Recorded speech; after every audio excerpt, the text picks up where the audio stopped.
2 gün sonra ali məktəblərə ixtisas seçimləri başlayacaq. Bu ilin sürprizi odur ki, 150 balla qəbulu mümkün olan ixtisasların sayı artırılıb. Bu ixtisaslar arasında elələri var ki, bililiyin göstəricisi 150 bal olan tələbə üçün bu sahə üzrə təhsil almaq və yekunda yaxşı mütəxəssis olmaq bir qədər şübhəli görünür. Bəs buna ekspertlər nə deyirlər? Həm söhbətimiz təhsil eksperti, pedaqogika üzrə fəlsəfə doktoru, dosent İlham Əhmədovdur. Hər vaxtınız xeyir olsun İlham bəy. Bu qərarın verilməsini, yəni 150 balla qəbulu mümkün olan ixtisasların siyahısının genişləndirilməsi qərarını necə qiymətləndirirsiniz və ümumiyyətlə buna zərurət var idimi? Buna mən çox da yaxşı baxmıram. 150 balla ali təhsil almaq xüsusən də mühəndislik ixtisasları üzrə, iqtisadiyyat ixtisasları üzrə, hərdə ki, yüksək riyazi bilik lazımdır. Fizika, məntiq, informatika və digər fənlər üzrə dərin biliklər lazımdır. Bu 20% mənimsəməklə bu bazanı, ali məktəb proqramını mənimsəmək mümkün deyil. Biz bu yolla keyfiyyətli insan kapitalı yarada bilməyəcəyik. Ümumiyyətlə, bu sahədə çox ciddi problemlər var. Bunlar geniş ictimai müzakirə olunmalıdır.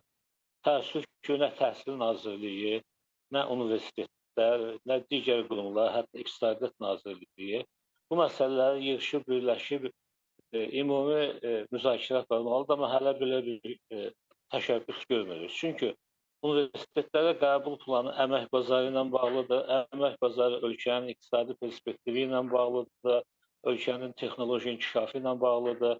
Eyni zamanda orta məktəbdə mənimsəmə dərəcəsi ilə bağlıdır.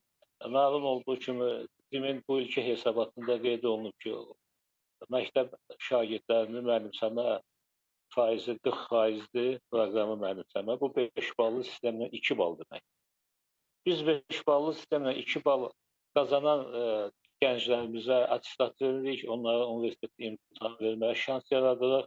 Sonra da onları 20% mənimsəməklə, yəni 5 ballı sistemlə 1 bal toplayaraq biz onları universitetə qəbul edirik. Və universitet də qalır dilemma qarşısında. Bu gənclərə nə öyrətir? Əgər universitet öz kurikulumunu, proqramını öyrətməyə başlasa, çünki məzunların arasında orta səviyyələr də var, çox zəiflər də var. O deməli, onlarla dərs keçməyə başlasa, zəiflər heç nə mənimsəyə bilməyəcəklər.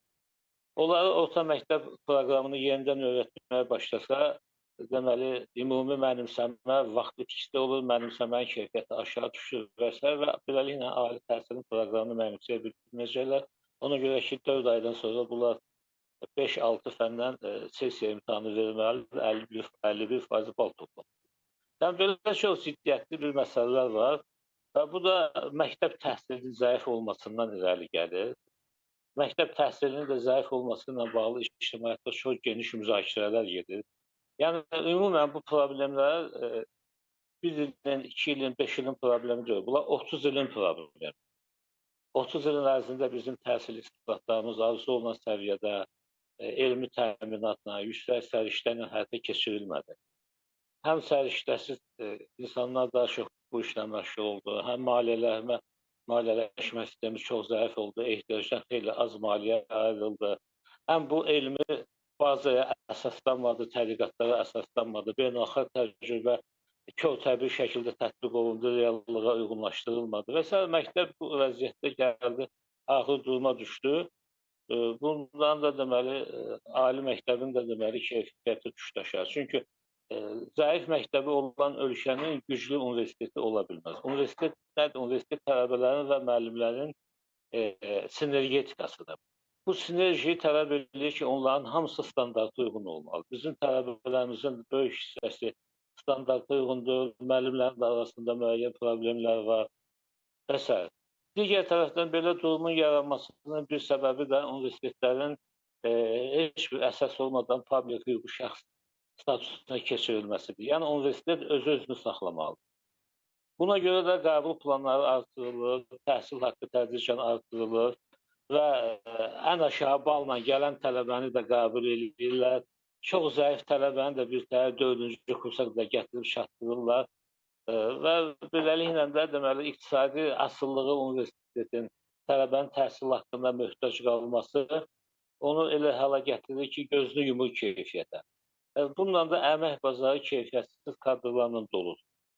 Və bunların da arasında deməli müasir innovativ düşüncəli, öz şəxsi biznesini qura bilən, startaplar yarada bilən, fərdi biznesini qura bilən insanlar da azdır. Dövlət qurumlarında da ixtisar gedir, işə düzələ bilmirlər, özəl sektorun bir başqa problemi var və s. Yəni təhsildə olan bu uzun müddətli problemlər artıq özünü həm əmək bazarında, həm iqtisadiyyatda, həm insanların sosial vəziyyətində göstərir.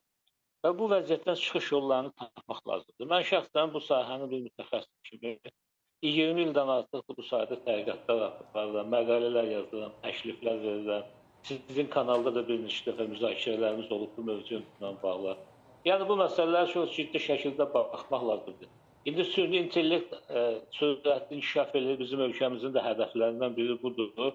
Bu ixtisaslara da təsir edəcəkdir. Tamamilə qəbul planına yenidən baxmaq, ixtisaslara yenidən baxmaq, mövcud ixtisasları süni intellektin tələbinə uyğun yenidən işləmək, yeni fənlər daxil eləmək, yeni kurikulumda yeni bir əlavələr etmək lazımdır. Bundan ötəri də buna tədqiqat lazımdır, elmi işlər aparmaq lazımdır və təəssüf ki, ölkəmizdə də təhsilin proqnozlaşdırılması ilə, onun elmi təminatı ilə, buna dair layihələrin icrası ilə, qrantların verilməsi ilə heç bir belə şeylər yoxdur.